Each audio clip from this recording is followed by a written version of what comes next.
तो इस वीडियो में जानेंगे और सीखेंगे जल और जंगल, जैसा कि क्लास 7 में विज्ञान, जिसको इंग्लिश में कहा जाएगा साइंस का पहला लेसन जल और जंगल दिया गया है और डिस्प्ले पर दिख भी रहा होगा और इसी के बारे में इस टॉपिक में सीखेंगे। जैसा कि हेडिंग दिया गया है जल, जो और लो दोनों को मिला देने से बनल है जल। अब यहाँ पर हम लोग सोचेंगे थोड़ा कि आखिर ये जल का हमारे जीवन में, मतलब दैनिक जीवन में क्या भूमिका है, और ये टॉपिक जो लिखा है जल और जंगल, क्या सोच के लिखा गया है, इस पर थोड़ा सा अमल करेंगे और सोचेंगे, विचारेंगे। और दोनों जल और जंगल मानव जीवन को सृष्टि के विकास के लिए दोनों का होना महत्वपूर्ण है। इन दोनों के बिना मानव जीवन संभव नहीं है।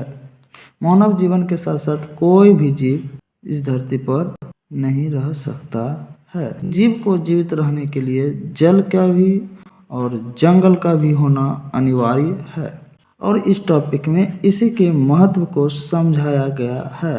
तो क्लास 7 के बच्चा इसे ध्यान से और मन लगा के सुने और कुछ महत्वपूर्ण तथ्य की जानकारी ग्रहण करें। और कुछ ही शब्द इसमें इम्पोर्टेंट है, जैसे यहाँ लिखा था जल, तो जल के बारे में इसमें कहानी के तौर पर बच्चे को समझाया गया है कि जल का महत्व क्या है। और इसी में हम लोग एक क्वेश्चन याद रखेंगे, विश्व जल दिवस या जल दिवस प्रतिवर्ष कब मनाया जाता है। तो याद रखेंगे विश्व जल दिवस प्रत्येक साल 22 मार्च को मनाया जाता है। इसमें से एक क्वेश्चन याद रखेंगे कि जल दिवस 22 मार्च को मनाया जाता है और इसमें सिखाया जाएगा कि जल की महत्व को और जल के बचाव को, जल की सुरक्षा के लिए विभिन्न विभिन्न कदमों को उठाया जाएगा और कुछ फिगर के माध्यम से दिखाया भी गया कि अगर जल नहीं रहेगा तो पृथ्वी कैसा हो जाएगा, जैसा कि डिस्प्ले पर फिगर आ रहा है। आप लोगों के बीच ये फिगर आ गया है कि इसमें दिख रहा है क्या, एक बड़ा सा खेत मतलब प्लॉट है, खेत जिसमें किसान फसल उगाने का काम करता है और उसमें दिखा रहा है क्या कि एक समय था कि इसमें बहुत सारा पानी होगा और धीरे धीरे पानी क्या हो गया, सूख गया और पानी सूखने के बाद एक भी बूंद पानी नहीं दिख रहा है, जिसके कारण खेतों में दरार सा आ गया, जिसको कहता है कि धरती का फट जाना। सगरे देखेगा ध्यान से तो पूरा दरार आ गया है। किसान माथा पे हाथ डाल के सोच रहा है और कुदाल साइड में रख ले है कि अब क्या होगा, फसल कैसे उत्पादन होगा, ये सब सोच रहे हैं। और बच्चे को इससे सीख मिलना चाहिए, शिक्षा लेना चाहिए कि जल के बिना जंगल संभव नहीं है।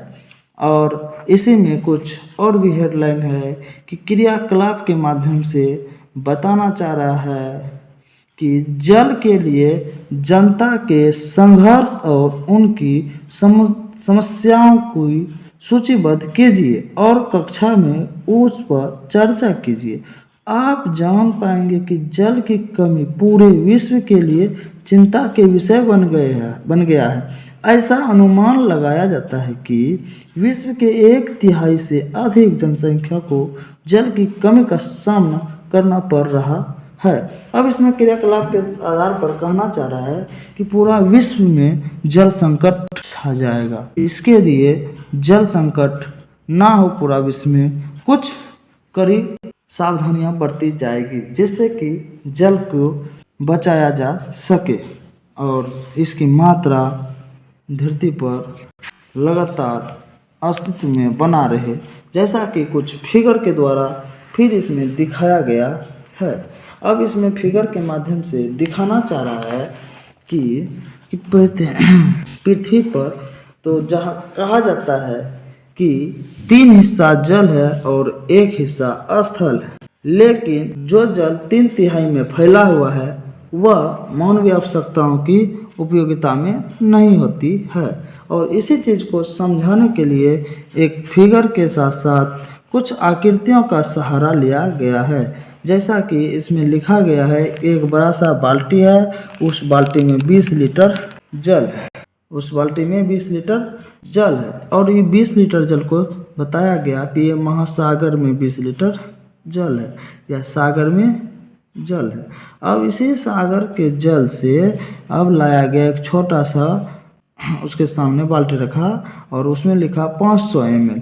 अब ये जो 500 ml है, ये 500 ml जो जल है कह रहा है कहाँ पर है, चम्मच मतलब पृथ्वी के उपलब्ध, जिसको मृदु जल के प्रदर्शित करता है, मतलब मिट्टी के अंदर ये जल है। अब इसी जल को फिर आगे कह रहा है एक माध्यम से कि 1 बूंद जल जो है कहाँ है, तालाब में है। 1 चम्मच और 150 ml मूल विश्व के नदी झील उपलब्ध मृदु जल के रूप में प्रदर्शित किया गया है। फिर इसी में से 30 ml जल, जैसा कि इसमें दिखाया गया है कि 30 ml जल कहाँ है, 30 है इसमें दिखाया गया, मगर 30 चम्मच जल कांच की गिलास में डाले है और यह भौम जल को उपयोग में लाया जा सकता है, जो प्रदर्शित करता है। मतलब कहना चाह रहा है सबसे इतनी सारी बातों को फिगर के माध्यम से कि पृथ्वी पर जल 3/3 है, 3/3 में मात्र उसमें से कुछ ही % जल मनुष्य की आवश्यकताओं में भौम जल के रूप में किया जाता है। शेष जल खारा है, जो मनुष्य की उपयोगिता में बहुत कठिनाई का सामना करना पड़ेगा। जैसा कि फिगर इसमें दिखाया गया है, जैसा कि देखिए आप लोगों को दिख रहा होगा कि लिखा गया है खारा पानी। खारा पानी कहने का मतलब है कि समुद्र में है खारा पानी, उसमें नमक घुला हुआ है। और इसी में लिखा गया है मृदु जल, मतलब पृथ्वी के अंदर मृदु जल मृदा में संचित है। और भी लिखल है भौम जल। भौम जल कहने का मतलब है इसके अंदर, पृथ्वी के अंदर ही जल है। ये मृदु जल गंदा है, नदी है, तालाब है, पोखर है, इस सब में जमा है। और भौम जल थोड़ा सा इस पृथ्वी के अंदर चला गया है। भौम जल की मात्रा को, ये ब्लैक वाला जो दिखता है ये भौम जल हो गया, और ये वाला जो दिखता है नदी नाला पहाड़ पिठा मैदान ये सब में दिखता है, और ये पूरा का पूरा समुद्र में दिखता है। इस आधार पर बताया जा रहा है कि भौम जल जो हम लोग चापाकल चलाते हैं या नल चलाते हैं, बोरिंग चलाते हैं, वहाँ से फसलों की सिंचाई भी करते हैं और पानी पीते भी हैं, उसी पानी की मात्रा को दिखाया गया कि बहुत बहुत कम है। और इसी की हिफाजत के लिए इस टॉपिक में जल की महत्ता के बारे में बताया गया था। और आगे भी इस माध्यम से जल चक्र को समझाया गया है, जैसा कि आप लोगों को इस फिगर में दिख रहा होगा। अगर ध्यान से देखिएगा तो आप लोगों के सामने फिगर पेश किया गया है, और इसमें ध्यान से देखेंगे तो नंबर बिठा दिया गया है कि 1 नंबर में दिखाना चाह रहा है कि ये नदी में जल है, और ये जो जल है धीरे धीरे जो नदी का रूप बनाएगा, धारा बनाएगा। तो कहने का मतलब हुआ कि ये सब स्थल पे जल है, और ये सब जल बह के कहाँ चल गया, समुद्र में चल गया। और ये समुद्र में जल जो चला गया फिर धीरे धीरे वाष्प बनेगा, धूप होगा तो वाष्प होगा, हवा बारिश हवा भी आएगा तो धीरे धीरे जल का वाष्प बनेगा, और धीरे धीरे ये ऊपर जाएगा। जैसे ऊपर जाएगा तो धीरे धीरे ये संघनित होकर फिर बादल का रूप लेगा, और जब ये बादल का रूप लेगा फिर धीरे धीरे जिधर पेड़ पौधा ज़्यादा होगा बादल उस दिशा में चला जाएगा, और उधर जाने के बाद फिर धीरे धीरे मौसम और नीचे आने से और पेड़ पौधा हरियाली रहने से धीरे धीरे वो बादल बारिश के रूप में क्या होगा, नीचे पिघल मतलब नीचे बारिश के रूप में गिरने लगेगा, जैसा कि फिगर 5 में दिखाया गया है और इधर भी दिख रहा है। तो मतलब क्या, ये बारिश, ये जो बादल बना है ये फिर बारिश के रूप में कहाँ आ गया, धरती पर आ गया। और 6 में भी दिखाया है क्या कि जिधर ज़्यादा पेड़ पौधा होगा उधर ज़्यादा बारिश होगा, और इसलिए कहता है कि पेड़ पौधा लगाना चाहिए। अगर बारिश चाहते हैं तो पेड़ पौधा अधिक से अधिक मात्रा में लगाइए। और आप लोग जानते होंगे कि राजस्थान के कुछ इलाका जिधर मरुस्थलीय इलाका है उधर बारिश नहीं होता है। इसका मुख्य कारण यही है कि उधर पेड़ पौधा बहुत कम है, पेड़ पौधा ना के बराबर है, कटीली झाड़ी सब है, हरियाली बहुत कम है, जिसके कारण बारिश बहुत कम होता है। और यहाँ पर जब ये बारिश हुआ तो स्थल पे आया, फिर यही स्थल का पानी कुछ रिस के ज़मीन के अंदर चला जाएगा, कुछ बह के चला जाएगा नदी नाला में होते हुए, बड़े बड़े तालाब में जाएगा, बड़े बड़े पोखर में जाएगा, कुछ नदियों से जुड़ जाएगा, कुछ नदी में चल जाएगा, और इस तरह का क्रिया कंटिन्यू चलते रहता है। और इस चीज़ को ही कहा गया साइंस में जल चक्र। और कभी कभी क्वेश्चन रहेगा कि जल चक्र को समझाइए, तो आप लोग ऐसे इस तरह से एक एक स्टेप करके जल चक्र को समझा सकते हैं। फिर आगे मिलेगा इसी टॉपिक में कि जल की महत्वता को अगर आप लोग ध्यान में नहीं रखिएगा तो जल का बहुत ज़्यादा हानि की मतलब बहुत ज़्यादा बर्बाद कीजिएगा, तो आने वाला समय में जल की महत्वता को और अधिक सख्त से देना पड़ेगा। जैसा कि इसमें फिगर दिखाया गया है, एक औरत अपने माथे पर या सर पर एक घड़ा या मटका लिया हुआ है और पानी को ला रही है। और ये महिला पानी कहाँ से ला रही है, तो इसके पीछे दिख रहा होगा दो और लेडीज़, जिसमें कि एक के सर पर मटकुरी, एक के सर पर घैला है जो मटका बोलते हैं जिसको, और दूसरा रस्सी से घेरने लगा कुआं के अंदर बाल्टी को खींच रहा है और पानी डालेगा। तो इसके फिगर दिखाना चाह रहा है कि भौम जल मतलब पृथ्वी के अंदर से कैसे जल निकाल रहा है। और इसमें क्या किया, एक कुआं गला दिया, कुआं में पानी जमा संचित होता है और पानी को बाल्टी और रस्सी के सहारे पानी को खींच के बाहर लाया जाता है, और महिला अपना दैनिक जीवन में पानी का यूज करती है। और प्रायः जल स्रोत घरों से काफ़ी दूर पर होते हैं। और इसी तरह आगे जल की अगर वैल्यू नहीं दिया जाएगा, जल की बर्बादी को नहीं रोका जाएगा, तो जल के लिए इंसान को लंबे सफ़र करना पड़ेगा।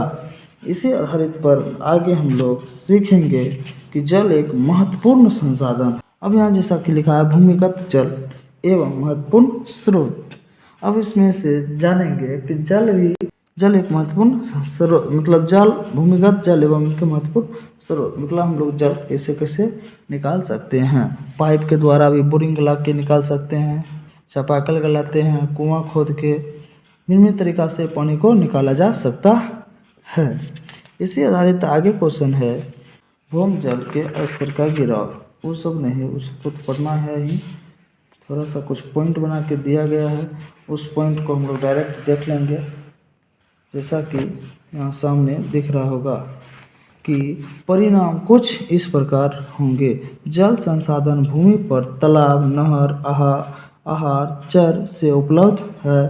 भूमिगत जल की उपलब्धता सतह से भौम जल काफ़ी निकट है।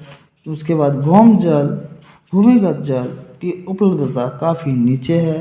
नहरों, आहारों, तालाबों आदि की व्यवस्था बाढ़ के कारण छिन्न भिन्न हो गई है। नलकूपों से सिंचाई का जल निकालते हैं, पंप सेटों का प्रयोग किया जाता है।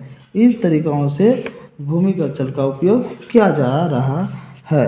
और अत्यधिक जल की बचाव के लिए किसान अपना दैनिक जीवन की फसल के उत्पादन को बढ़ाने या घटाने के लिए कुछ कृषि कार्य इस प्रकार करते हैं कि जिससे कि पानी का बचाव हो सके और किसान का फसल भी अच्छे से उत्पादन करे। और फसल की सिंचाई के लिए यहाँ पर दिखाया गया कि एक बोरिंग है, अंदर एक यहाँ पर एक टंकी बना दिया गया है, और टंकी में पानी है और उस पाइप के सहारे इसको आगे फसल मतलब खेतों तक लाया गया है।